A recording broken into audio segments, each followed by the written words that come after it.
Dear Papa Dudut, love is an expression of need. Ibig sabihin, hindi lang pag-ibig ang kailangan natin. Meron din tayong pangangailangang moral, emosyonal at pinansyal na ibinibigay ng karelasyon natin sa abot ng kanilang makakaya.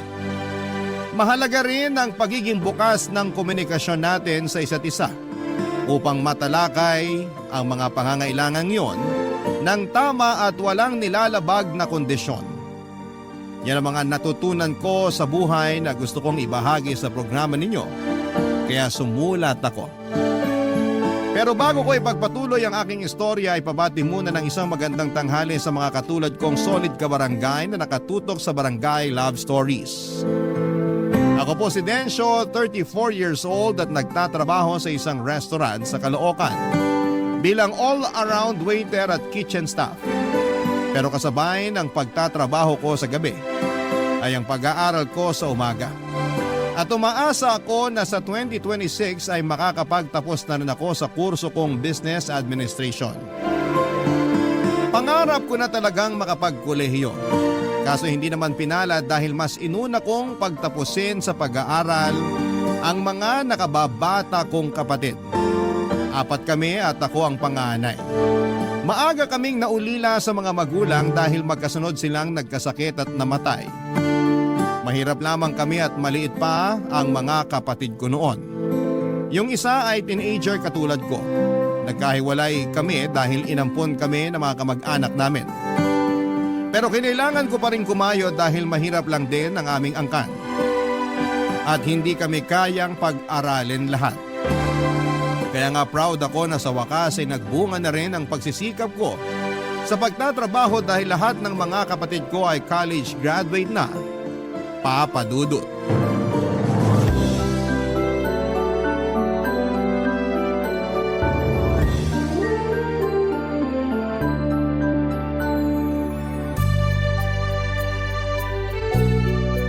Congratulations, mahal!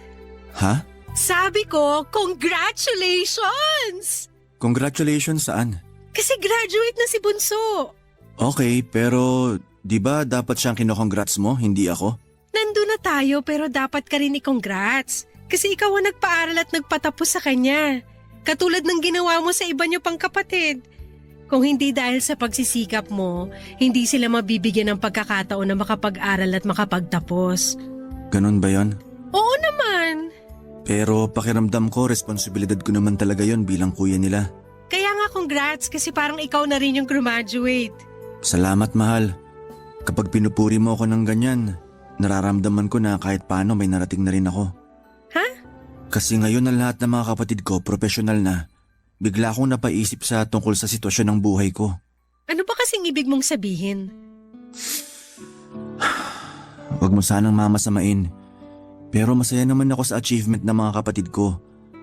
Naiinggit lang siguro ako kasi lahat sila college graduate na samantalang ako. Eto, hamak na waiter lang at tagahugas ng pinggan at mga pinaglutuan sa restaurant na pinagtatrabahuhan ko. Teka lang, parang hindi ko naman yata gusto na hinahamak mo ang pagiging waiter mo, mahal. Baka nakakalimutan mo, kung hindi dahil sa trabaho mong yan, hindi ka makakapagpag-graduate ng mga kapatid. Kaya nga kapag pinapaalala mo sa akin yan, nakakalimutan ko yung katotohanan na ako na lang yung hindi nakapagtapos ng pag-aaral. Pwede ka naman mag-aral kung gusto mo. Madali na lang yun since wala ka nang pinapaaral sa mga kapatid mo. Pero 32 years old na ako. Eh ano naman? Matanda na ako para mag-aral. Ang babata ng mga kaklase ko, syempre mahihiya na ako nun. Hindi naman nakakahiya yun. Meron ngang iba mas matanda pa sa'yo pero nag-aaral pa rin. Merong lolo, lola, tatay, tsaka nanay. Ikaw 32 ka pa lang naman. Tsaka paalala ko lang sa'yo ha, na walang pinipiling edad ang edukasyon. Pero nagdadalawang isip pa rin ako kasi baka di na ako makasabay sa klase. Kasi nga ang tagal ko nang tumigil eh. Ang alam ko na lang ngayon, mag-serve sa mga customer at maghugas ng pinggan sa kusina. Lahat naman pwedeng pag-aralan. Lahat pwedeng matutunan. Kaya ka nga nag-aaral kasi tuturuan ka naman nila. Pero syempre, kailangan sipagan mo rin yung pagsi-self-study. Kaya mo yan. May tiwala ako sa kakayahan mo. Buti ka pa may tiwala, pero ako, ewan ko. Ang hina ng loob ko. Hindi naman mahina ang loob mo eh. Mahiyain ka lang. Pero nagagamot naman yan. Basta magtiwala ka lang sa kakayahan mo. Nandito lang naman ako para sumuporta sa'yo sakaling gusto mo mag-aral ng college. Talaga? Talagang talaga. Pero 4 na taon yun kung sakali. Hindi ka ba maiinip na hintayin ako makagraduate? Hindi naman. Pero ano bang ibig mong sabihin? Naisip ko lang kasi na baka gusto mo na magkaroon tayo ng pamilya, mahal. Ayoko naman magdesisyon lang para sa sarili ko. Kailangan kong i-consider yung nararamdaman mo. Thank you sa pag-consider sa akin. Pero walang kasi yung 4 na taong yun kumpara naman sa ikatutupad ng pangarap mo. Masaya ako na suportahan ka, na i-cheer ka pag kailangan mo ko.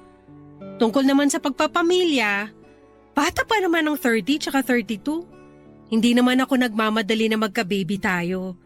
Kaya kung ako sa'yo, pag-isipan mong mabuti kung itutuloy mo na yung pag-aaral mo. Huwag kang matakot. Nandito lang naman ako sa tabi mo.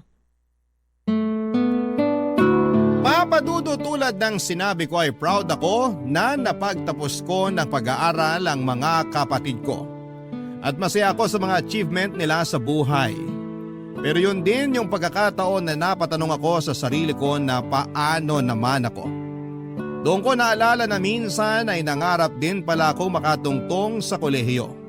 Pero kinalimutan ko na lamang ang pangarap na yon dahil nagkaedad na ako at nag-focus sa pagtatrabaho. Hindi ko na rin alam kung paano magsisimula. Baka hindi ko kayaning pagsabayin ang pagtatrabaho at pag-aaral. Hindi rin naman kasi ganong kalaki ang kinikita ko at wala akong ipon dahil sa ilang taong pagpapaaral sa mga kapatid ko.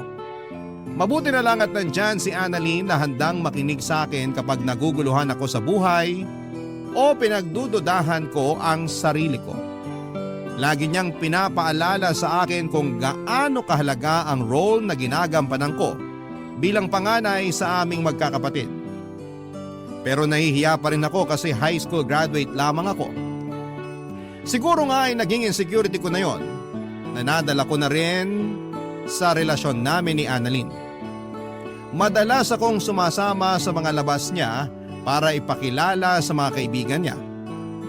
Dahil naranasan ko nang matanong tungkol sa tinapos ko. Hindi naman sa kinakahiya ko ang pagiging high school graduate ko, pero pag sinasabi ko yon sa kanila ay natatahimik na lamang sila. Tapos mag-uusap sila ng topic na hindi naman ako makaka-relate. Si Annalyn ang first girlfriend ko at minsan ay napapatanong ako sa sarili ko kung anong nagustuhan niya sa akin. Samantalang marami naman siyang manliligaw na may mas mataas na edukasyong tinapos. Pero laging sinasabi sa akin ni Annalyn yung mga magaganda at kahangahangang bagay na nakita niya sa akin na wala sa iba. Kaya nga kahit paano'y napapanatag ako. Isang araw, sinama ako ni Annalyn sa bahay nila. Pero hindi niya sinabi sa akin na may party pala doon dahil birthday ng tiyahin niya na nagbakasyon galing sa Amerika.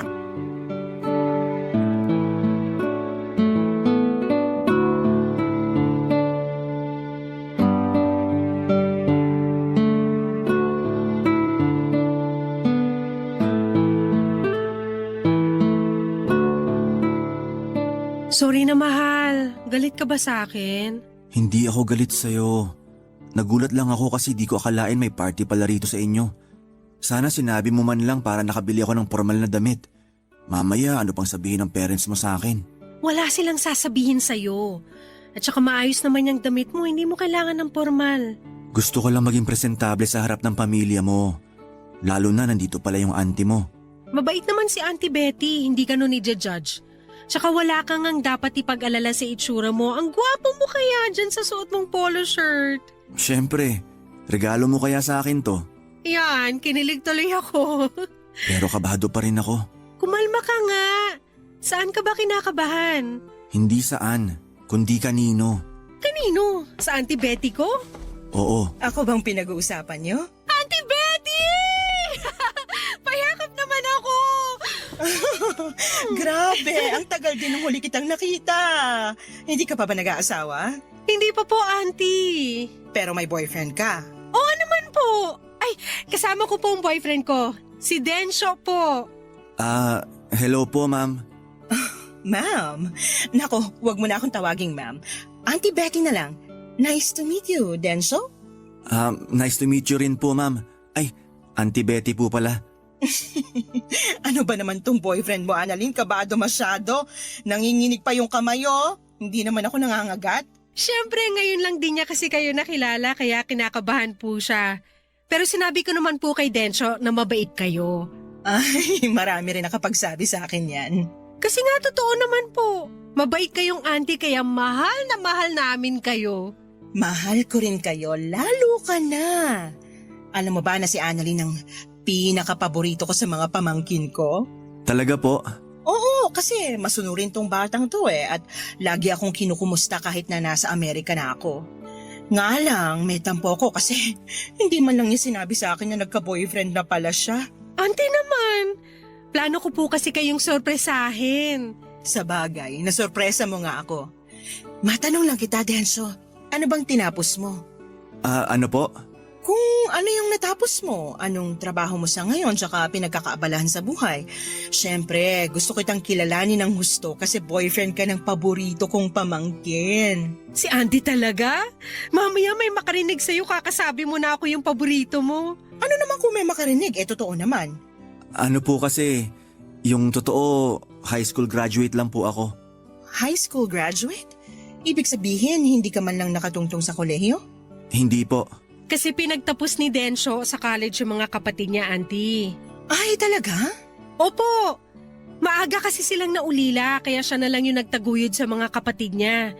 Inunay niya yung pag-aaral nila.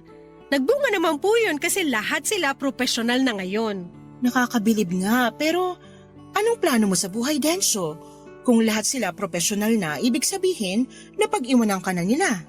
Hindi naman po siguro ganon, Auntie. May trabaho naman po si Densyo at kumikita siya ng sarili niyang pera. Ano bang trabaho mo? Waiter po at all-around kitchen staff. Nako, ang baba ng sweldo niyan.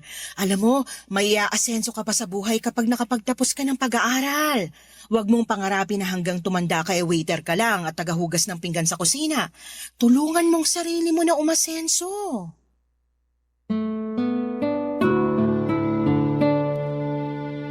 Papadudot mabait si Auntie Betty pero may pagkaprangkang manalita. At ramdam ko yon habang sinasabi niya sa akin na tulungan ko raw ang sarili ko na umasenso. Hindi naman ako na-offend dahil mabuti naman ang hangarin niya. Gusto lamang niya akong mapabuti para sa sarili ko at sa amin ni Annalyn.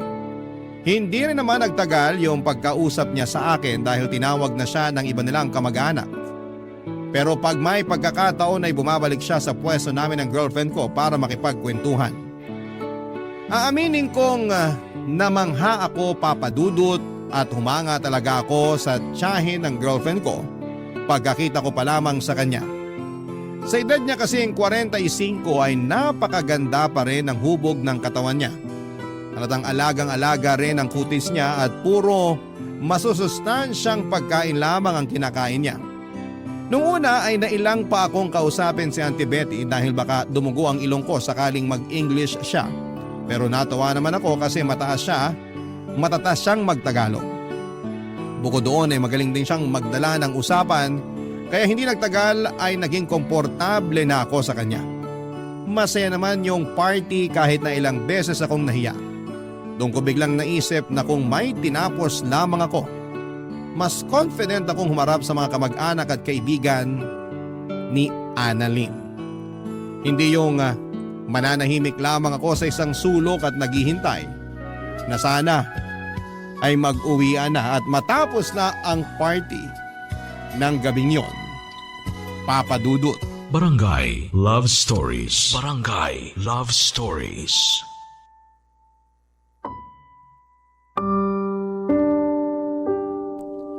Papadudot ng mga sumunod na araw ay napadalas ang pagpunta ko kina Annalyn dahil lagi akong ini-invite doon ng Auntie Betty niya para mag-lunch or mag-dinner. Na-appreciate ko naman kasi ramdam ko na kasama ako sa pamilya nila.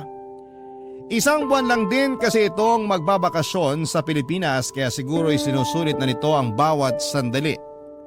Pag nandun ako sa bahay nila ay lagi nagluluto si Auntie Betty ng specialty niya na putahe. At talaga namang masarap magluto si Auntie Betty. Sa katunayan ay nakakadalawa o 3 plato pa ako sa mga luto niya. Bagay na kinatutuwaan niya sa akin. Maraming magagandang kwento sa akin si Annalyn tungkol sa tiyahin niya. Wala itong anak pero nagkaasawa naman. Maaga nga lang itong nabiyuda matapos mamatay sa sakit ng asawa nitong Pinoy.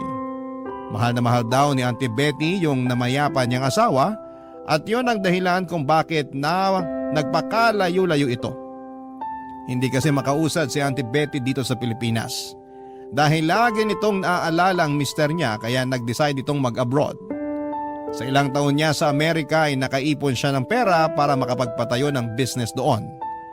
Mabait talaga si Auntie Betty, siya ang paboritong tiyahin ng karamihan sa mga pamangkin niya, Papa Dudut.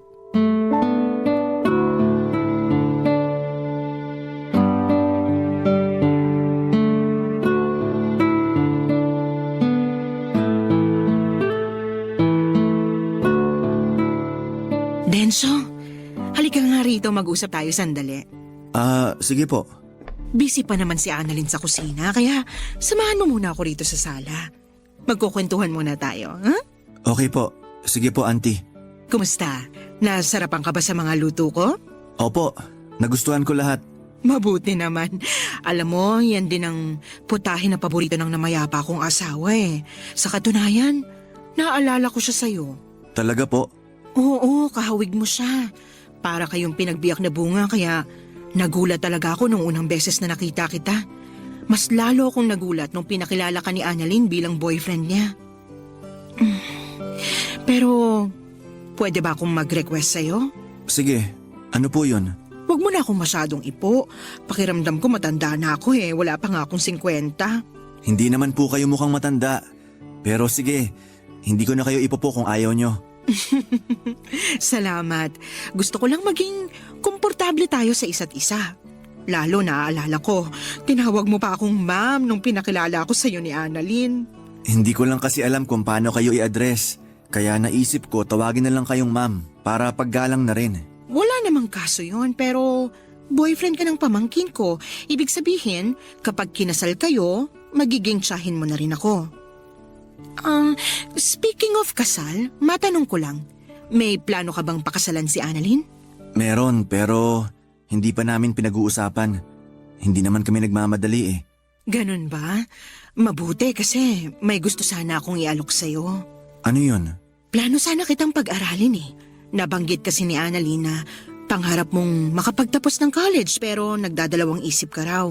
Naisip ko, baka wala kang pantusto sa pag-aaral mo kaya ako na lang gagastos nun para sa'yo.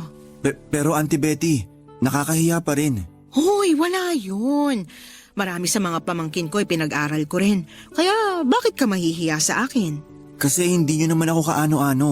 Ayos lang yun. Tsaka pangarap mong makapagtapos ng pag-aaral, kaya nga tutulungan kita. Pero may request lang sana ako sa'yo, Denso.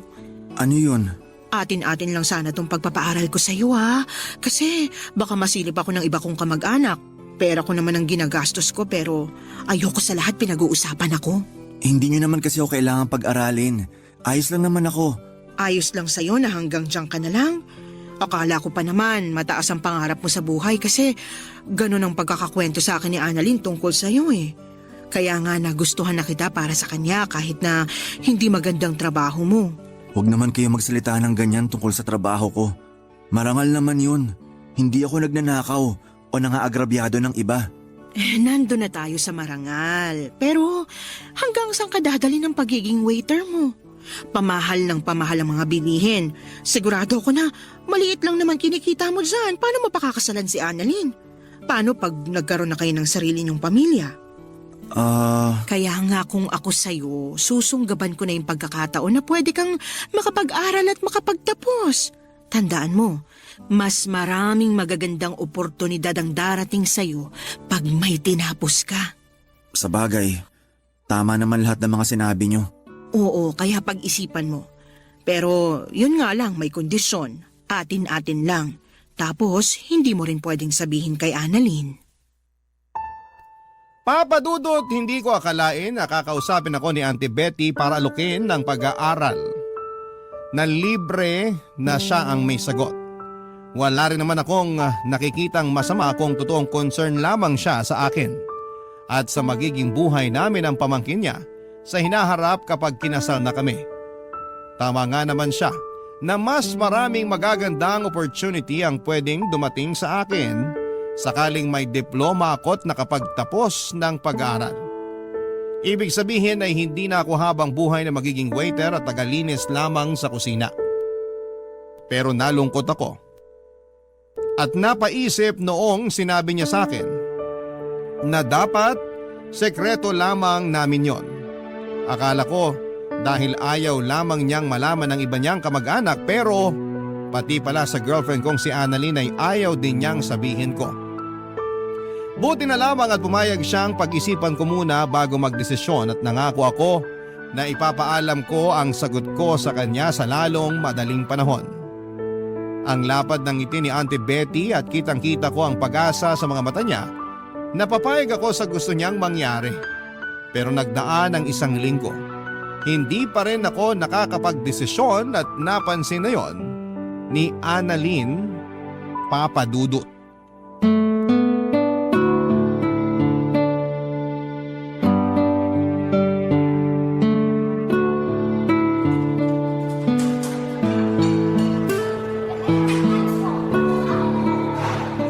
Mahal, may sakit ka ba? Ha? Kako kung may sakit ka. Wala naman. Bakit mo natanong? Ilang araw ko na kasing napapansin na parang balisa ka. May nangyari ba? Sa family mo, sa work? Wala naman. Ayos lang family ko at work. Pero yung totoo, meron talagang bumabagabag sa akin eh. Ano yun? Tsaka bakit hindi mo sinabi sa akin agad? Plano ko naman talagang sabihin sa'yo pero stressed ka rin itong mga nakaraang araw sa trabaho mo. Ayoko naman makisabay. Sa bagay, pero okay na ako. Ready na ako makinig sa'yo, kaya sabihin mo na, mahal. Kinausap kasi ako ni Auntie Betty nung nakaraang nagpunta ako sa inyo. Talaga? Ano pinag-usapan nyo? Nung una, tinanong niya ako kung nasarapan daw ako sa luto niya. Sabi ko oo, kaya natuwa siya. Tapos nagkwento na siya tungkol sa namayapan niyang asawa na kahawig ko raw. Oo nga, no? Kung titignan kayong maigi, magkahawig nga kayo ni Uncle. Pero mas gwapo ka lang talaga. Siyempre, boyfriend kita eh. Mahal naman eh. Huwag mo na ako ikumpara dun sa patay. Joke lang. Pero yun lang ba yung pinag-usapan nyo? May sinabi rin pala siya sa akin. Ito talaga yung gumugulo sa isipan ko. Ano ba yun? Sinabi sa akin ng auntie mo na gusto niya akong pag-aralin. Talaga? Ang bait talaga ng auntie kong yun. Oo, pero nagtaka ako kasi di naman niya ako kaano-ano. Nabanggit niya na marami siyang pinag-aral sa mga pinsan mo kaya ayos lang daw na pag-aralin niya ako. Oo, kasi mabait yang si Auntie Betty. Generous din. Kaya lang nahihiya pa rin ako. Gusto niya raw akong pag-aralin para magkaroon tayo ng magandang future. Pag nakapagtapos daw kasi ako ng pag-aaral, mas maraming oportunidad ang pwedeng dumating sa akin. Hindi na ako habang buhay magiging waiter at tagahugas ng pinggan. Naiintindihan ko naman yon. At aaminin kong gusto kong tanggapin yung alok niya pero Pero ano? gusto niya isikreto ko sa mga kamag-anak niya yung pagpapaaral niya sa akin. Pati sa'yo, mahal. Pati sa akin? Oo. Sinabi niya na ayaw daw niyang may masabi sa kanya yung iba niyong kamag-anak sakaling malaman nila na pinapaaral niya ako. Pero bakit pati sa'yo, di ba? Hindi mo ba siya natanong kung bakit? Hindi na. Kasi may tumawag sa cellphone niya at naging busy na siya dun. Parang bigla naman akong nalungkot. Kasi pati sa akin gusto niyang itago yung plano niyang pagpapaaral sa'yo. Oo. Pero na-realize ko na hindi ko pala kaya magtago ng sikreto sa'yo. Thank you, mahal. Kasi sinabi mo sa akin. Na-appreciate ko yun. Oo naman. Tsaka mahal kita. Ayoko magkaroon tayo ng misunderstanding dahil lang dito. Mahal din naman kita, kaya nga salamat ulit sa pagsasabi mo. Pero ano nang desisyon mo? Sa totoo lang wala pa akong desisyon eh. Sinabi ko lang sa auntie mo bigyan ako ng panahon para makapag-isip. Sana wag ka mag-isip ng kung ano ah. Narealize ko kasi tama rin naman siya. Pag may tinapos ako at nagkaroon ako ng magandang trabaho, mabibigyan kita ng kasal na pinapangarap mo. At makakapag-ipon tayo para sa pamilyang bubuuin natin. Hindi ko naman kailangan ng magarbong kasal, mahal. Kahit sa West lang ayos na sa akin basta ikaw ang pakakasalan ko. Gusto ko pa rin maging memorable sa'yo yung kasal natin. Sa estado ko kasi ngayon, aminado ako na hindi ko pa yun maibibigay sa'yo. Pwede naman pero kailangan ko pang mag-ipon ng ilang taon. Sinabi ko naman sa'yo na hindi naman ako nagmamadali na magkaroon tayo ng pamilya. Kasi katatapos mo pa lang sa responsibilidad mo sa mga kapatid mo. Kumbaga, nagsisimula ka pa lang makaluwag-luwag kaya willing to wait naman ako. Kaya nga pinupush kita mag-aral na ngayon. Ay, maganda sanang offer ni Auntie kaso bakit kailangan kayo lang dalawa yung makakaalam? Papa Dudut, kinalungkot ko nang makita kong nalungkot si Annalyn matapos niyang malaman ang tungkol sa plano ng tiyahin niya na sekreto yung pagpapaaral nito sa akin kung sakali. Kasi kung may mabuting intensyon ng tita niya, kung gusto talaga nitong makatulong sa akin ay bakit kailangan pa nitong itago ang mabuting gawain nito. Doon ako kinutuban na baka may ibang binabalak si Auntie Betty. Pero ayoko namang tumalon sa konklusyon at mag-isip ng masama tungkol sa kanya. Hanggang isang araw ay nakatanggap ako ng chat sa messenger mula kay Auntie Betty. Nagulat pa nga ako noon kasi hindi ko naman akalain na magpapadala siya sa akin ng mensahe. Ang laman noon ay ang pagtatanong niya sa akin kung payag na raw ba akong pag-aralin niya. Naglatag din siya ng kondisyon at inulit na naman sa akin na dapat ay sekreto lang naming dalawa ang plano niyang pagpapaaral sa akin. Nang mga panahong yon ay nakapagdesisyon na ako. At alam ko na kung ano ang isasagot ko sa kanya. Lalo pat, desperado na ako. Papa Dudut. Barangay Love Stories. Barangay Love Stories. Papa Dudut, desperado na akong tanggihan ang alok ni Auntie Betty na pag-aralin ako kahit na may mabuti siyang intensyon at hangarin para sa akin at sa amin ang pamangkin niya. Malakas ang kutob ko na meron siyang hidden agenda at ayoko nang sumugal dahil baka masira kami ni Annalyn. Ramdam ko na kursonada niya ako. Iba kasi siyang makatingin sa akin sa tuwing nandun ako sa bahay nila. Malagkit yon at may isang beses na napansin kong napakagat labi pa siya. Nang dumako ang mga mata niya sa gitnang bahagi ko. Kaya nga nang sinabi ko kay Auntie Betty sa chat na tinatanggihan ko ang alok niya ay nagalit siya sa akin pero kumalma rin naman siya. Sinabi ulit niya na baka natatakot lamang ako kaya nagdadalawang isip ako. Pag-isipan ko raw ulit at sabihin sa kanya ang sagot pag nagkita na kami ng personal. Sakto na in-invite na naman niya ako na mag-lunch sa bahay nila, Annalyn. Ayoko sana pumunta kasi ayoko siyang makita pero naisip ko na gamitin na lamang ang pagkakataon para sabihin sa kanya ng harap-harapan na hindi ko matatanggap ang alok niyang pagpapaaral sa akin. Kaya lang, may nangyaring hindi ko lubos na inaasahan.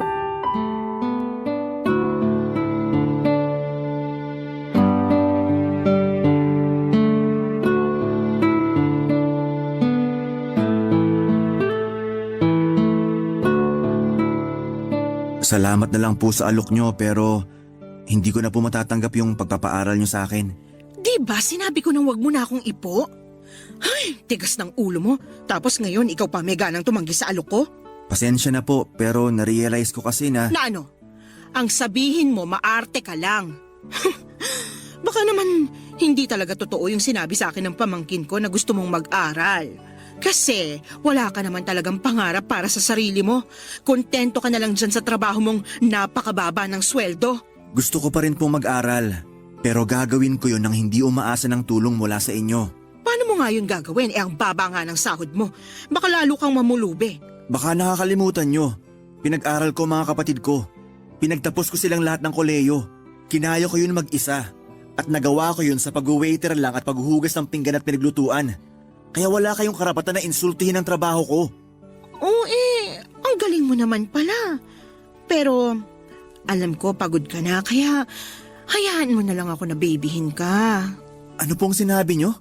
Alam mo kasi, Gustong gusto kita, Denso. Yun yung dahilan kaya gusto kitang tulungan at gusto ko rin isikreto natin yun kay Annalyn. Ano bang pinagsasabi niyo, auntie? Simula kasi nung makita kita, hindi ka na nawala sa isip ko. Kamukhang kamukha mo yung namayapa kong asawa at miss na miss ko na siya.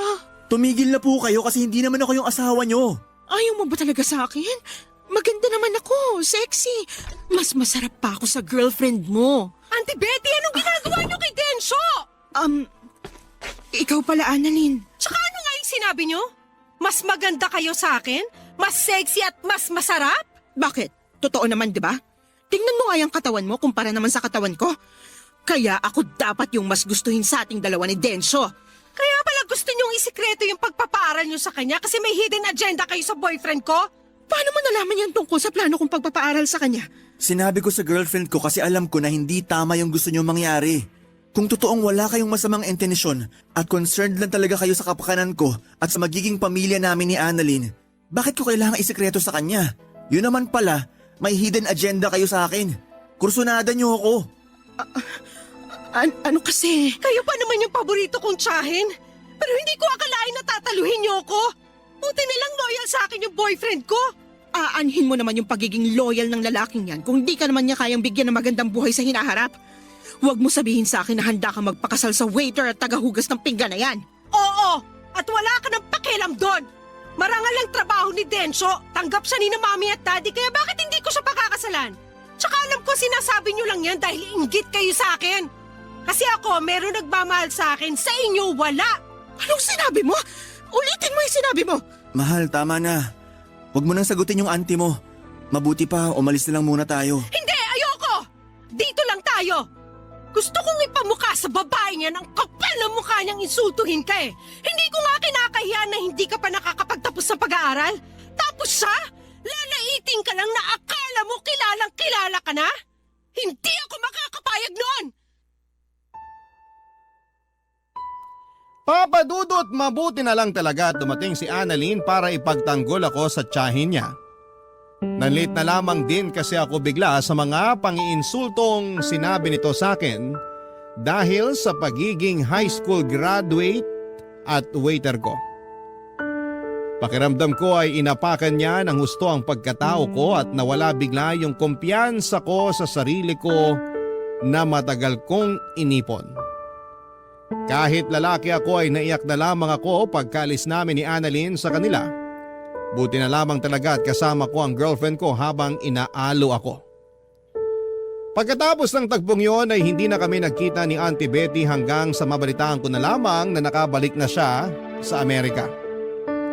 Blinako na rin siya sa messenger para hindi na siya makapag-chat sa akin.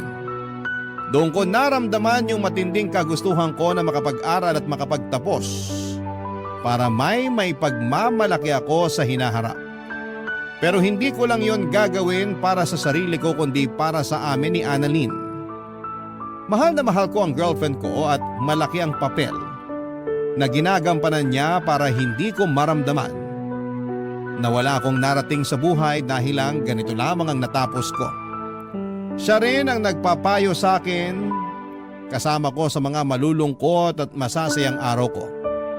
Kaya naman nangako ako na poprotektahan ko siya at ang relasyon namin. Doon ako nagsabi sa kanya na gusto kong mag-aral na talaga. Tulad ng inaasahan, full support siya sa akin.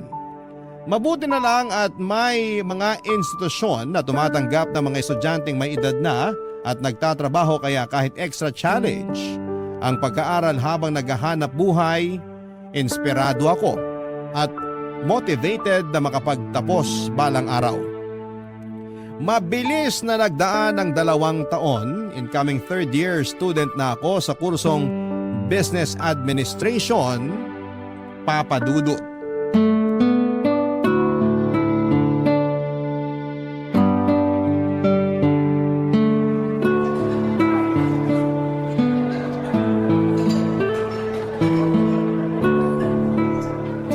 Congratulations, mahal! Congratulations saan? Kasi magta-third year ka na. Thank you pero di pa naman ako graduate. 2 taon pa halos bubunuin ko. Pero darating ka rin dun. Makakagraduate ka rin. Basta wag ka lang sumuko. Gusto lang namang kitang i-congrats ngayon para alam mo kung gaano ako ka-proud sa'yo. Simula pa lang nung nag-decide ka mag-aral, sobrang tiyaga at sipag mo. Kasi kinakaya mong isabay ang pag-aaral mo sa pagtatrabaho. Hindi madali yung ginagawa mo at talaga namang nakakabilib yun, mahal.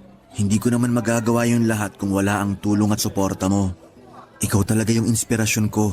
Kaya nga masaya ako para sa atin. Buti na lang talaga hindi ka pumayag no na pag-aralin ni Auntie Betty. Tapos may kapalit naman pala kaya ganun siya kabait sa'yo. Kahit na desperado na ako, nararamdaman ko na rin na may mali. Kaya nga hanggat maaari, gusto ko na lang umiwas sa kanya. Pero ayoko namang mabastos siya kaya pumupunta pa rin ako sa inyo sa tuwing ini-invite niya ako. Pero bakit kasi hindi mo sinabi sa akin agad? Ayoko lang masira ang relasyon niyo magtiyahin. Ayokong masira yung reputasyon niya sa'yo. Tsaka wala pa naman siyang ginagawa sa akin nun. Kumbaga, naghihinala pa lang ako na kursunada niya ako. Pero di ko pa talaga napapatunayan. Hanggang sa manggaling na nga yun sa mismong bibig niya. Nakakalungkot lang kasi kailangan masira yung relasyon namin dahil sa kanya. Pero bago naman siya umalis, nag-sorry siya sa akin. Talaga? Anong sabi mo? Tumango lang ako. Hindi ko pa kasi siya kayang patawarin matapos yung ginawa niya eh. Iniisip ko baka namimiss lang niya yung asawa niya. Tapos nagkataon nakahawig ko kaya nakursunadahan niya ako. Pero mali pa rin kasi boyfriend kita. Marami namang ibang lalaki dyan na pwede niya magustuhan. Yung single, walang sabit. Kaya bakit ikaw pa, di ba? Ginagalang ko pa naman siya kasi tsahin ko siya pero hindi na niya ako nirespeto. Nalulungkot din ako sa nangyari. Di ko akalain na mauuwi sa ganun yung simpleng pagbabakasyon niya rito. Pero iniisip ko na lang na baka mapatawad ko pa rin naman siya pagdating ng araw. Kahit paano naging mabait pa rin naman siya sa akin at sa parents ko. Pero hindi na lang talaga may babalik yung closeness namin katulad ng dati.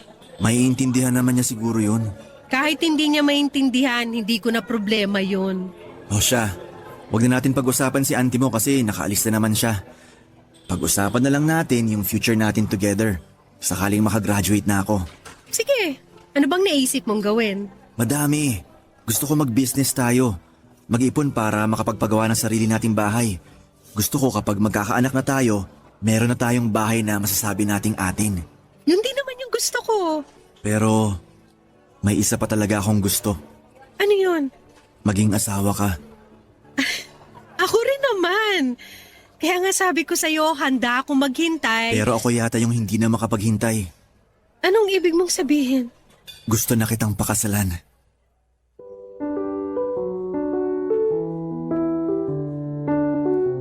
Papa Dudut, nag-propose ako kay Annalyn ng araw na yon sa paborito naming fast food chain na kinakainan. Simple lang yung proposal, pero masasabi kong memorable. Gustong gusto ko na talagang iharap sa altar ang babaeng mahal ko.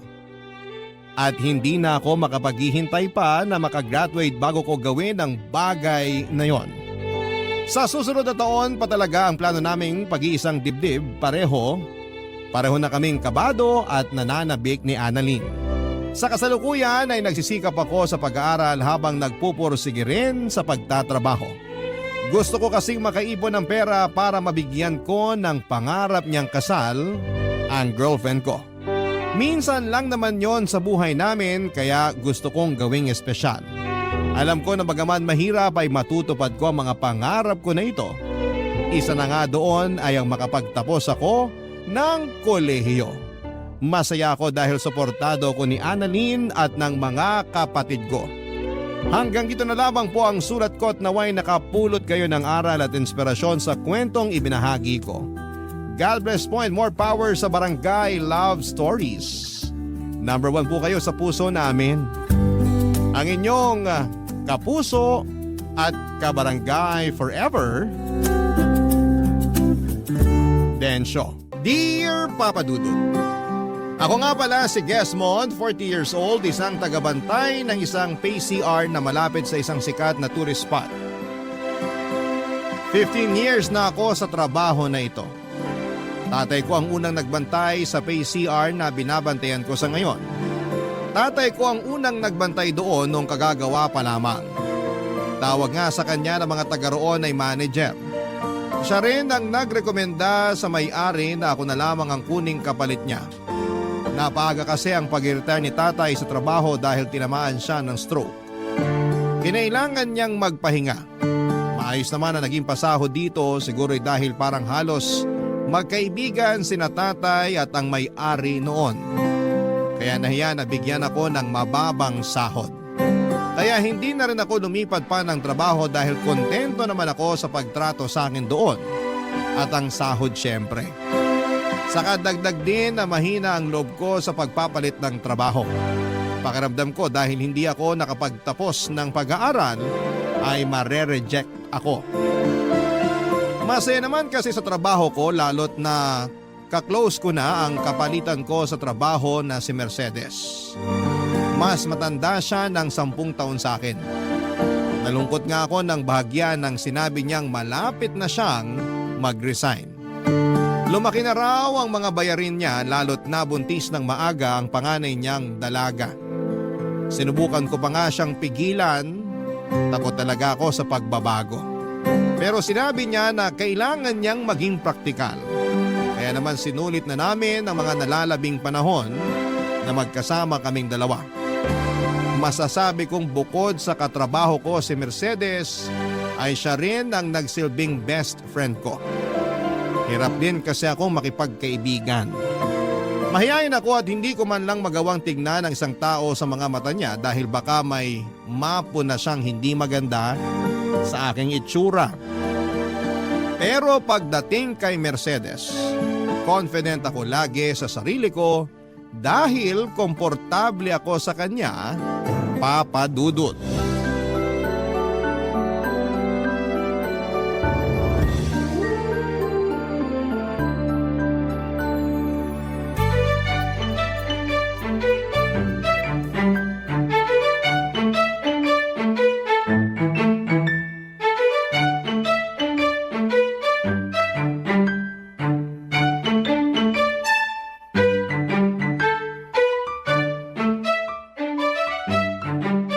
Nakasimangot ka na naman dyan, Mercedes. Eh sino bang hindi sisimangot?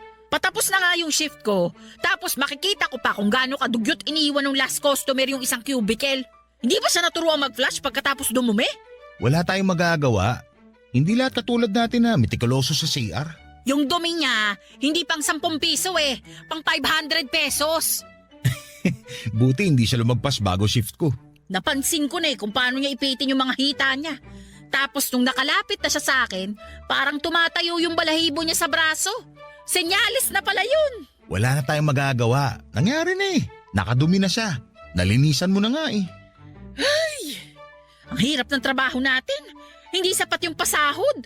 Tapos ang dudugyot pa ng mga customer. Isang buwan mo na lang naman titiisin, di ba? Eh yun na nga Isang buwan na nga lang. Pero balak pa ata akong pahirapan. Para wala ka na raw dahilan para bumalik. Para ma-realize mo na tama lang ang desisyon mong umalis.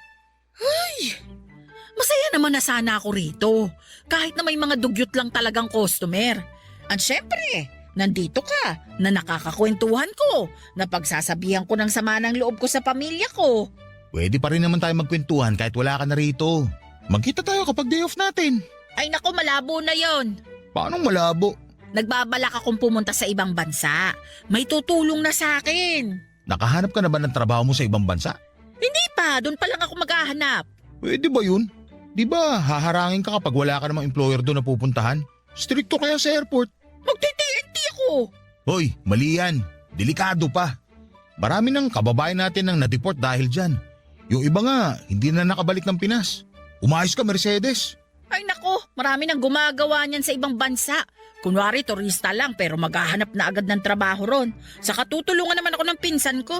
Nakakatakot siyang gagawin mo. Ikaw pang natakot ako nga itong makikipagsapalaran dun. Paano kung matalo ka sa pakikipagsapalaran mo? Alam mo yung pagiging nega mo, bawas-bawasan mo nga. Kaibigan kita, kaya sasabihin ko sa'yo na hindi maganda yung pag-uugali na yan. Hindi ka aasenso kung ganyan lagi ang mindset mo. Sapat naman na kinikita ko ngayon. Hindi ko na kailangan maghangat pa ng pag-asenso. Masaya na ako sa kung anong meron ako. Darating din ang araw na hindi ka na makukontento sa kinikita mo rito. Lalo kung magtutuloy-tuloy ang pagtaas ng bilihin. Ikaw na rin mismo ang tataka sa malaking banyo na to. Hindi rin. Masaya ako rito.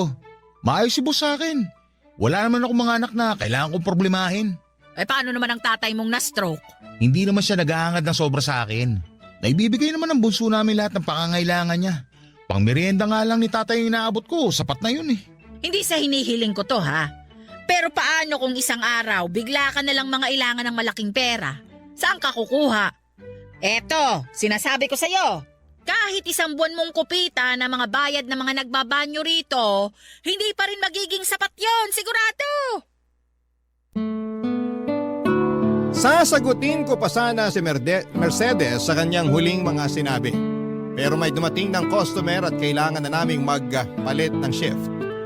Nagpaalam na rin si Mercedes at sinabing kailangan pa niyang samahan ang anak niya para magpa-check up sa OBGYN. Hinayaan ko naman na siyang umalis, Papa Dudut, habang nakaupo at naghihintay ng mga gagamitin ng banyo. Napaisip ako sa mga sinabi ni Mercedes sa akin. Paano kung isang araw ay hindi na lamang ako makontento sa kinikita ko? Paano kung isang araw, bagsakan ako ng malaking pangangailangan ng Diyos at mapilitan akong maghanap ng ibang pagkakakitaan para lamang matapos ang pangangailangang yon? Paano kung humingi ng sobra si tatay sa akin bukod sa inaabot kong pangmeryenda niya? Paano kung mapagod na ang bunso namin na magsustento sa pangangailangan ni tatay? Yan ang mga tanong na naglaro sa isipan ko habang nakatulala at nag-aabang na mag-aabot ng barya para makigamit ng banyo. Ilang oras na umikot ang maraming katanungan sa isipan ko, Papa Dudut. Nagkataon pa na walang masyadong gumagamit ng banyo dahil Lunes. Wala rin kailangang linisan sa mga cubicle. Nakaupo lamang ako sa entrance at pinaglalaruan ng mga binayad na barya sa akin. Pinagmamasdan ko lahat ng mga piso, 5 piso hanggang sa 20 pesos na barya. Hinayaan kong kumalansing ang mga barya habang sabay-sabay ko silang hinahalo sa lalagyan. Nasa ganong posisyon ako nang may lumapit sa akin na isang babae na sa tansya ko ay nasa 30 anyos lamang. Payat at mukhang galing sa puyat o pag-iyak. Mukha ring hindi naligo pero hindi naman siya mabaho. Lalo nung lumapit siya sa akin para magbayad. Paula nga pala ang pangalan niya at sa kanya iikot ang kwentong ito, Papa Dudut.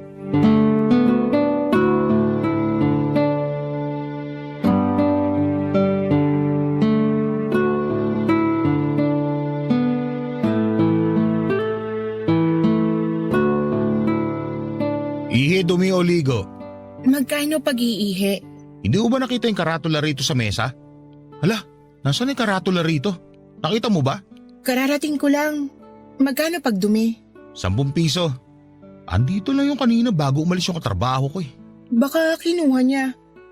Magkano pagligo? 20 para sa isang medium size na timba. Pwedeng dagdagan yung tubig pero may dagdag na 10 piso. Shampoo naman 15 isa. Ang mahal ng shampoo niyo rito. Wala nang mura ngayon. Wala ka na bang ibang i-offer bukod sa ihi, dumi at ligo? Bakit? Gusto mo bang offeran kita ng buy one take one burger? Nagtatanong ako ng maayos. Pasensya na. Naiirita lang ako kasi nawawala yung karatula rito. Mapipilitan na naman ako magsabi ng presyo sa bawat customer na gagamit ang banyo. Pwede ka naman magsulat na lang muna sa papel tapos ipatong sa mesa para makita ng mga customer mo para hindi ka na abalahin. Matalino ka ah. Bakit ba hindi ko naisip yan? Siguro kasi punong-puno ng utak mo ng problema kaya hindi ka makapag-isip ng maayos. Siguro valedictorian ka nung nag-aaral ka pa no? Salutatorian lang. Nilalang mo sa salutatorian samantalang ako. Kailangan ko pang bumili ng floor wax o walis tingting para lang makapasa. Sana nga bumili na lang ako ng floor wax para hindi na napudpud at napagod ang utak ko sa pag-aaral nun. Sana na-enjoy ko pang makipaglaro sa mga kaklase ko. Masaya talaga kami mga floor wax group. Alam namin noon na floor wax lang sapat na. Hindi rin naman magagamit sa totoo lang ang taas ng grado kapag napunta ka sa totoong mundo. Ano bang requirements ng totoong mundo? Tibay ng loob. Matibay bang loob mo? Ano ba talagang pinunta mo rito? Ihi, dumi o ligo? 15 ang shampoo ah. Magkano kapag iiyak lang? Bakit hindi ka nalang umuwi sa bahay niyo para doon umiyak? Yung mga customer mo ba rito, kaya mong sabihin na sa bahay na lang umihi o dumumi? Salutatorian ka nga. Magkano pag iiyak? Pag-uusapan namin ng boss ko yan para ilagay sa karatula. Ikaw pa lang kasi ang unang nag-request niyan. Pwede ba na 15 para sa 10 minutong iyak? Hindi ako gagamit ng tubig pero kung may tissue kang iaabot, pwede ko rin kunin. Ganito na lang. Dahil ikaw ang unang customer ko na iiyak, ibibigay ko na sa'yo ng libre. Doon ka na lang sa pangatlong cubicle para hindi ka makaistorbo doon sa mga susunod na customer. Thank you sa pa-free trial mo. Pero 5 minuto lang. Hapon na kasi. Baka magsidagsaan yung mga bababa ng jeep at bus dyan sa harapan. Baka pwedeng tumawad. Gawin mo ng 7 minuto na lang. Di ba kapag hihingi ng tawad, dapat binabawasan? Bakit mo pinapatagdagan? 6 na minuto. Sige, pero walang tissue na kasama Ano, deal? Deal. Pumasok na nga si Paula sa ikatlong cubicle, Papa Dudut. Sinubukan kong pakinggan kung paano siya umiyak pero wala akong narinig. Tinuon ko na lamang ang atensyon ko sa pagsusulat sa papel ng mga presyo ng ihi, dumi at ligo with shampoo. Nang bigla kong narinig ang malakas na pag-iyak ni Paula. Nagulat ako. Nag-alangan akong pumasok sa banyo dahil walang magbabantay ng kaha. Nag-alangan din ako dahil baka magulat siya at hindi na maging komportable sa pag-iyak niya. Nagtalo ang loob at isipan ko at nag-alala kasi ako para kay Paula.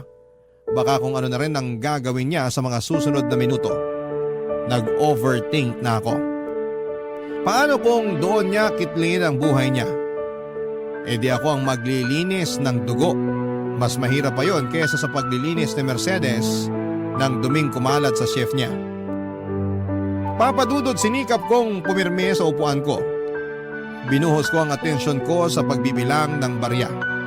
Nagdasal ako na sana ay may ibang customer pa na dumating para mapigilan si Paula kung sakaling balak nitong tapusin ang buhay niya.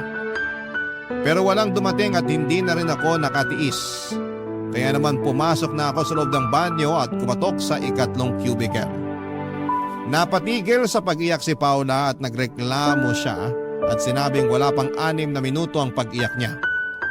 Sinabi ko sa kanya na nag-aalala ko. Sinabihan ko siya na huwag gagawa ng hindi maganda sa sarili niya dahil ayokong mapagbintangan at ayokong maglinis ng dugo niya. Doon na nga siya natawa, Papa Dudut. At makalipas ang 1 minuto, lumabas na siya ng banyo. Namumugto ang mga mata at tinapik ako sa balikat at saka nagpasalamat. Balak pala talaga niyang kitlin ng buhay niya noon. Mabuti na lamang at kumatok ako, Papa Dudut. Barangay Love Stories. Barangay Love Stories. Papa Dudut, malaki ang takot ko sa mga taong kumikitil ng buhay nila.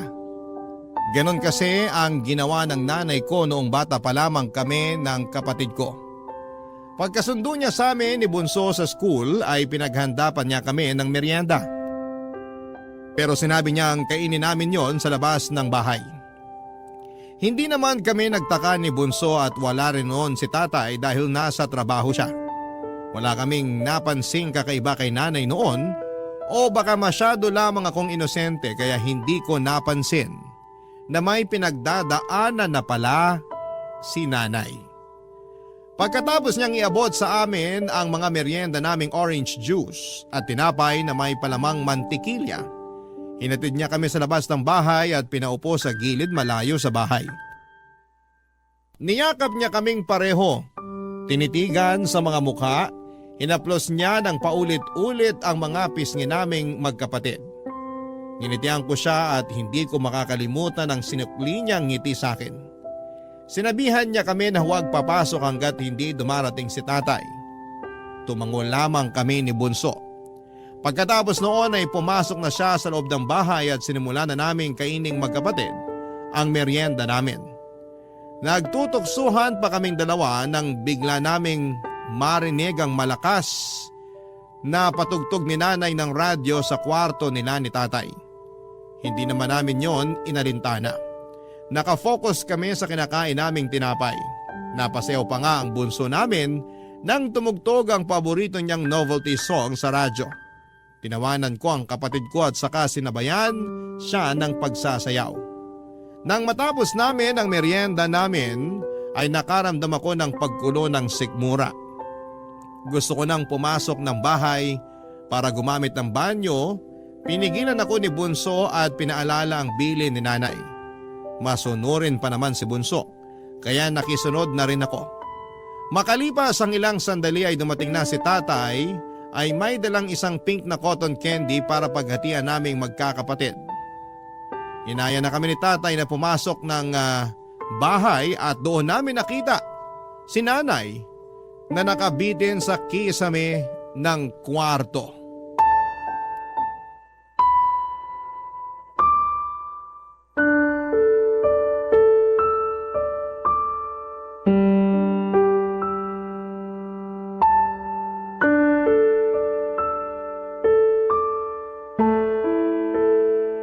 Magkano na presyo ng pag-iyak sa banyo? Hindi ka na pwedeng umiyak sa banyo. Bakit naman? Hinahaluan mo na hindi maganda eh. Sorry nung nakaraan kung natakot kita. Balak mo pa ata ako masibak sa trabaho. O baka naman plano mo na idin ako sa kaso. Ayaw naman kitang madamay sa gagawin ko sana eh. Ayaw mo madamay ako dito gagawa ka na hindi maganda sa sarili mo. Malamang madadamay ako. Iimbestigahan ako. Buti sana kung may iba kang kasabayan na magwi-witness para sa akin. Sorry na nga. Sorry. Kung natuloy ang pagtapos mo sa buhay mo, may magagawa ba ang sorry mo pag nakulong na ako? Hindi na mauulit. Talaga? Kasi bawal ka na rito sa PCR namin. The customer is always right. Kahit kikitilin na ang buhay, right ka pa rin? Nabigla lang ako noon. Hindi na talaga yun mauulit. Sana ganyan din ang sinabi ng nanay ko noon, na nabigla lang siya. Ha? Sana nabigla lang siya noon. At sana tama ang timing namin bago namin siya nakitang nakabiti sa kisame. Sana lang talaga. Tinapos ng nanay mong buhay niya? Bata pa lang kami noon. May hawak pa akong cotton candy na pinag-aagawan namin magkapatid. Tapos pagpasok namin ng bahay, nakita na lang namin siya nakabiti sa kisame.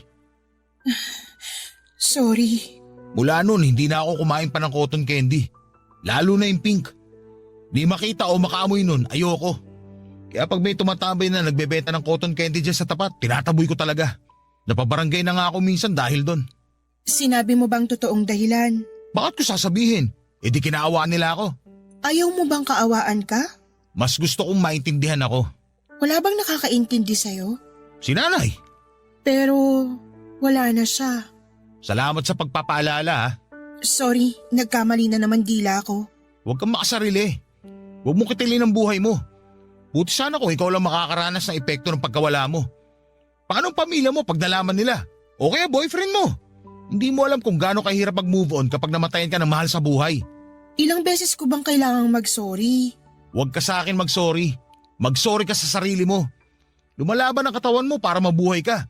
Tapos dahil nagpadala ka sa pagkabigla, gusto mo tapusin kagad ang pinaghirapang protektahan ng katawan mo? Madali lang kasi sayong sabihin yan. Pero sa mga katulad namin na may mabigat na pinagdadaanan, ito lang ang nakikita naming solusyon para matapos ng lahat eh. Siguro sa'yo matatapos ang lahat. Pero pagkatapos mo sa mundo na to, magsisimula ang bagong buhay ang mga mahal mo sa buhay. Alam mo ba kung gaano kahirap magsimula ulit? Lalo kapag minawala. Hindi na talaga ako pwede sa CR na to, kahit umihi lang. Hindi na. Wala na akong tiwala sa'yo. Lahat na lang kayo walang tiwala sa akin. Paano ako magtitiwala sa'yo sa ginawa mo? Kaikilala ko pa lang sa'yo. Pinapasok na nga kita ng libre sa banyo, tapos ipapahamak mo pa ako? Paano kung i-reset natin tong pagkakakilala natin? Magsimula ulit tayo. Magkano pag-iihi? 5 piso. Wala bang bawas? 10 piso yung bawas o dumi. Ibig kong sabihin, pabawas naman ang presyo sa pag-ihi. Kahit wala ng tissue, okay lang.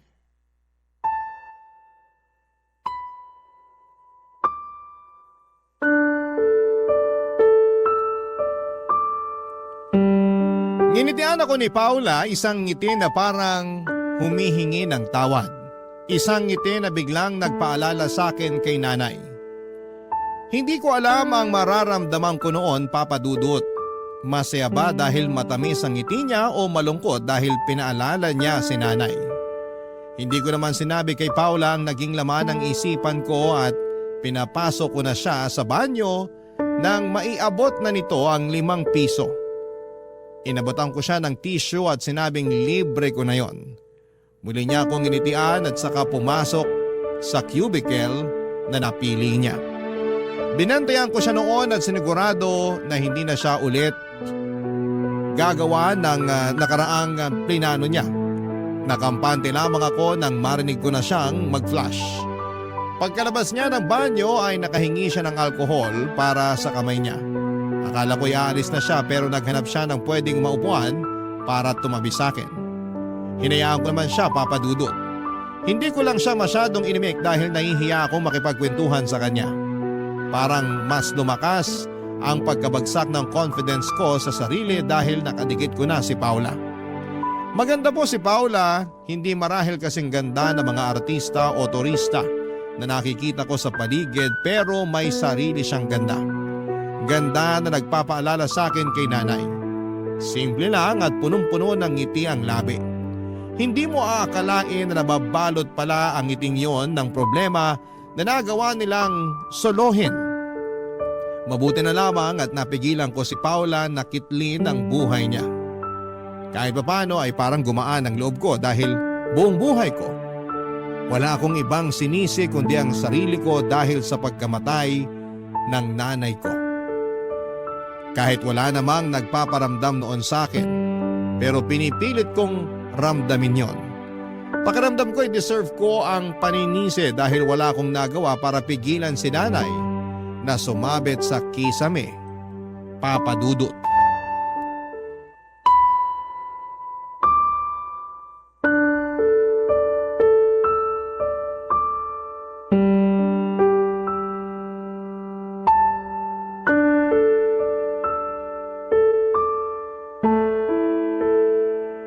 Pwede ba nating pag-usapan ang nangyari sa nanay mo? Hindi pwede. O pwedeng pag-usapan natin kung kumusta siya bilang isang ina? Bakit ba interesado akong malaman ng tungkol kay nanay?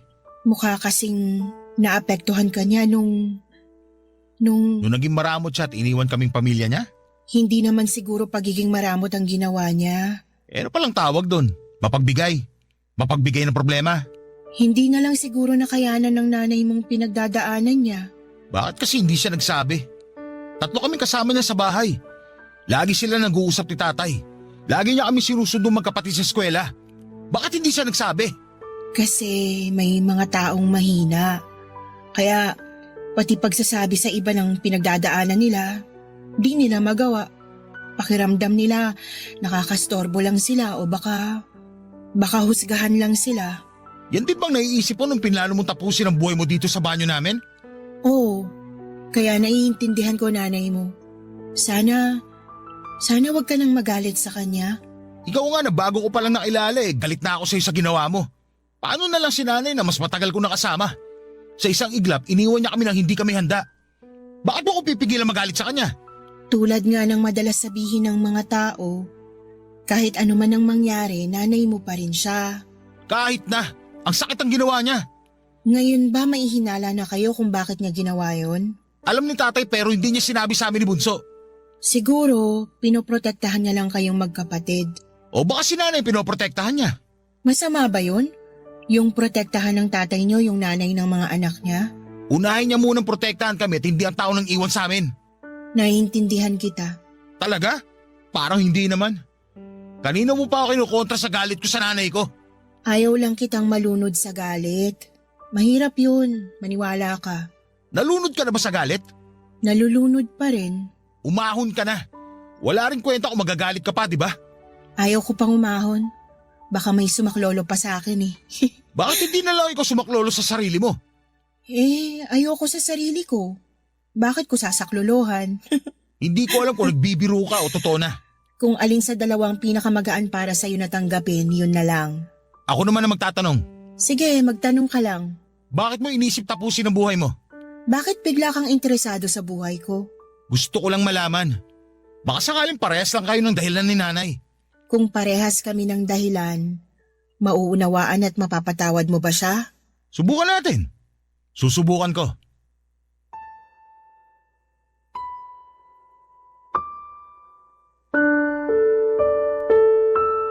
Naputol ang usapan namin ni Paula nang may dumating para umihi.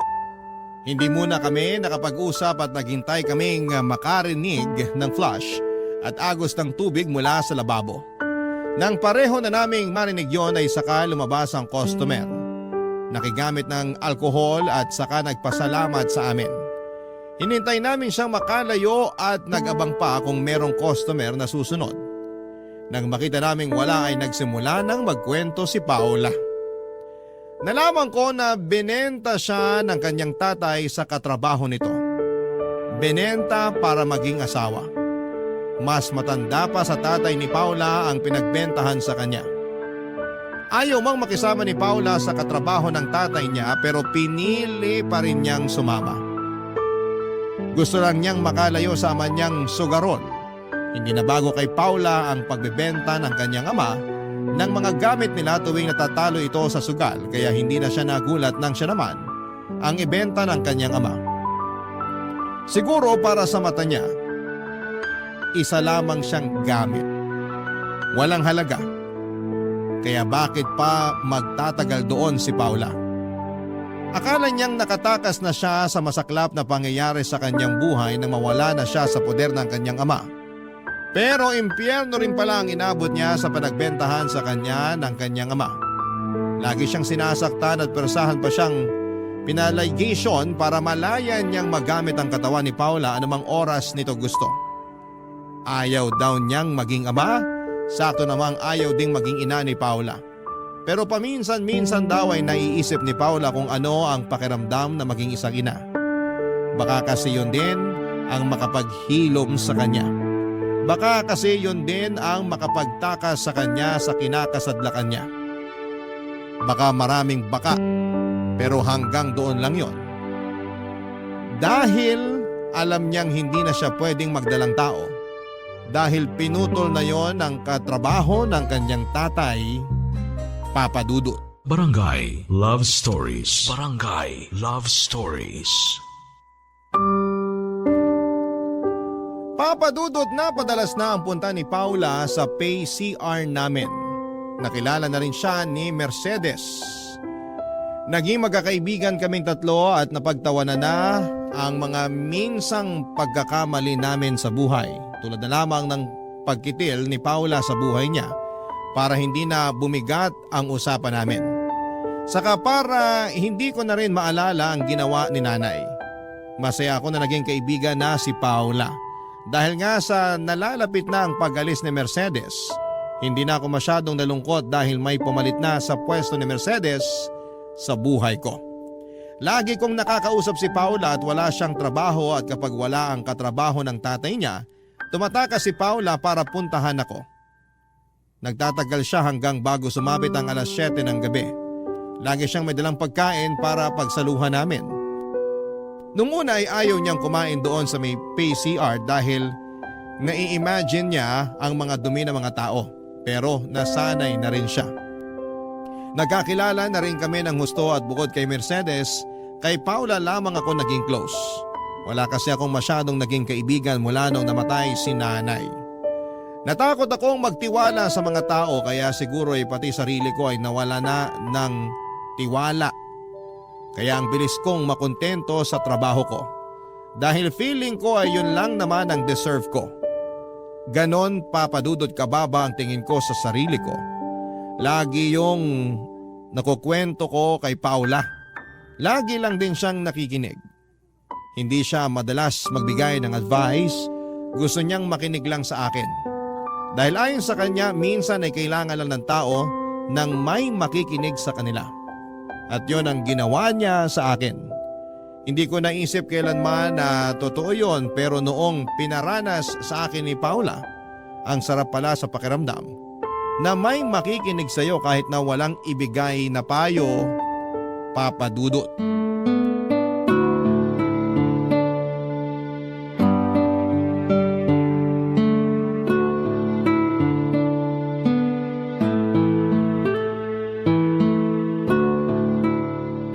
Sigurado ka bang gusto mong kumain ng giniling na baboy at corned beef? Bakit naman hindi? Matapos mong linisan yung dumi ng huling customer mo dito sa PCR nyo? Sanay na ako. Minsan nga kapag umuulan, dyan ako sa loob ng CR kumakain. Kadiri. Sanay na nga kasi. Kahit ano pang marinig kong tunog o maamoy galing sa mga customer, wala na akong pake. Kahit ako ganyan sa katrabaho ng tatay ko. Sanay na. May tatanong ako, Ano yun? bakit katrabaho ng tatay mo lagi ang sinasabi mo? Kasi Yun naman siya sa buhay ko. Pero di ba parang asawa ka na niya? Parang lang. Pero para sa akin, katrabaho pa rin siya ng tatay ko. Bakit? Para mas madaling tanggapin ang kahayupan niya. Sobra naman sa kahayupan? Bakit para sa'yo ba? Hindi pa sobra yung mga kinuwento ko na pinagagagawa niya? Hindi mo na siya kahit kailan tatawaging asawa? Kahit umabot pa sa kabilang buhay. Ganun katindi ang galit mo sa kanya ha? Galit at pandidiri. Ayaw mo bang tumakas? Ito lang ang kaya kong pagtakas eh. Anong ibig mo sabihin? Itong pagpunta-punta ko sa'yo tuwing wala yung katrabaho ng tatay ko. Ito lang ang takas na kaya ko. Baka makayanan mo pa magpakalayo-layo. Ikaw, kaya mo bang lumayo sa trabaho mo tapos maghanap ng iba? Hindi. Hindi rin ang sagot ko. Pero hindi naman ako pinapahirapan ng trabaho ko. Pinapahirapan kang mangarap ng trabaho mo. Mas masakit yun. Yung makontento ka na lang dahil yun na lang ang meron. O dahil yan na lang ang feeling mong deserve mo. Aray hindi ka na nagbabayad sa pag-iimo rito. Mananakit ka pa ng ganyan. Napasobra ba? Sorry. Epekto siguro ng mga asukal na kinain ko kanina. Ang hyper tuloy ng dila ko. Pero bilang kaibigan mo, kung kaya mo nang tumakas, susuportahan kita. Ipagdadasal ko na makasakay ka na sa bus at makatakas ka na. Mukhang malabo. Tanggap ko naman ang ganito ang buhay ko. Alam mo, naisip ko lang nakakainis pala na tanggapin mo na lang lahat na nangyayari sa'yo kahit gusto mo lumaban, no? Akala ko ba tanggap mo na lahat ng nangyayari sa buhay mo? Kontento ka na kamo sa trabaho at buhay mo ngayon? Ewan ko ba? Mula nung nakilala kita, parang natuto na ako mag-isip ng tama para sa akin. Flattered naman ako. Seryoso nga. Bago ka dumating, okay na ako rito sa PCR. Kahit hanggang mabulok na ang mga buto ko. Tapos ngayon, Ngayon, parang gusto ko na ng pagbabago. Napatitig sa akin si Paula. Sinabayan ko ang pagtitig na yon at hindi ko alam pero parang nakita ko sa mga mata niya ang sarili ko. Parang naintindihan ko bigla ang pangangailangan ng sarili ko. Hindi agad natapos ang pagtitig namin sa isa't isa at sinubukan kong ngumiti para mabawasan ang tensyon ng pagkakatitig namin. Pero mahina ako hanggang sa bigla na lamang hinawakan ni Paula ang hita ko. Nilapit ang mukha niya sa mukha ko.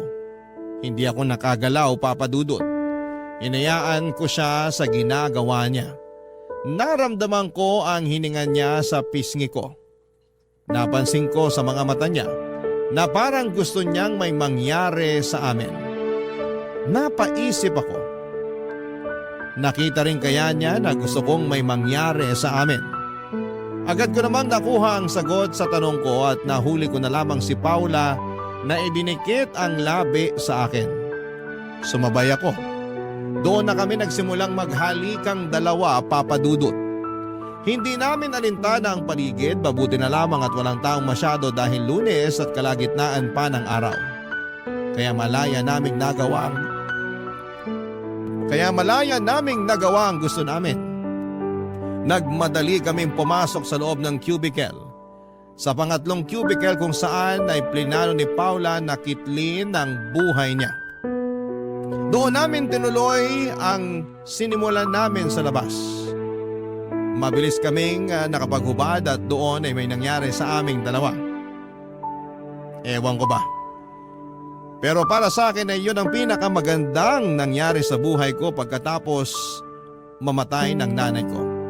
Pagkatapos ay nagmadali na kaming lumabas ng cubicle. Nagbalik na kami sa dating pwesto at mabuti na lamang at wala pa rin customer o tao sa paligid.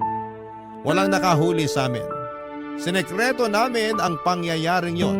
Walang pwedeng makaalam kahit si Mercedes. Mas lalo na ang katrabaho ng tatay ni Paula.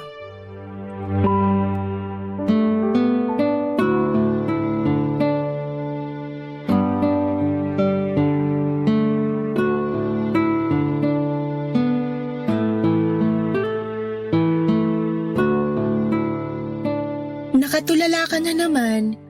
Ini-imagine mo na naman ang katawan ko, no? Na nakahubad? Hindi ko na kailangan mag-imagine. Nakaukit na sa isipan ko kung ano itsura ng katawan mo. Maganda ba? Walang kasing ganda. Bolero? Pero alam mo ba kung anong lagi ko nai-imagine? Ano? Yung buhay na kasama ka. Ganon? Bakit naman yan ang naiisip mo? Ayaw mong bumalik sa pag-imagine sa katawan ko? Makinis to. Pero biro, ikaw ba, hindi mo naiisip ang buhay mo kasama ako?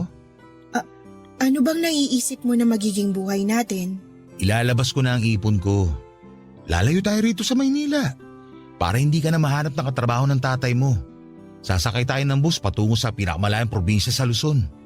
Marami akong baong pagkain para hindi ko malamang sikmura mo kapag mahaba ang biyahe. Tapos, Maghahanap tayo ng matitirhan. Maghahanap din ako ng trabaho. ako rin ba? Maghahanap din ba ako ng trabaho? Kung saan ka komportable. Ayos lang sa akin kahit ano. Basta ako, magtatrabaho ko para mabili ko lahat ng gusto mo. Anong klaseng trabaho ang gusto mo? Yung malayo na sa trabaho ko ngayon. Mangangarap ako ng mataas na sahod. Para siguradong mabubuhay kita. Ayoko naman na magsisi ka na sumama ka sa akin. Hindi kita kayang bigyan ng anak.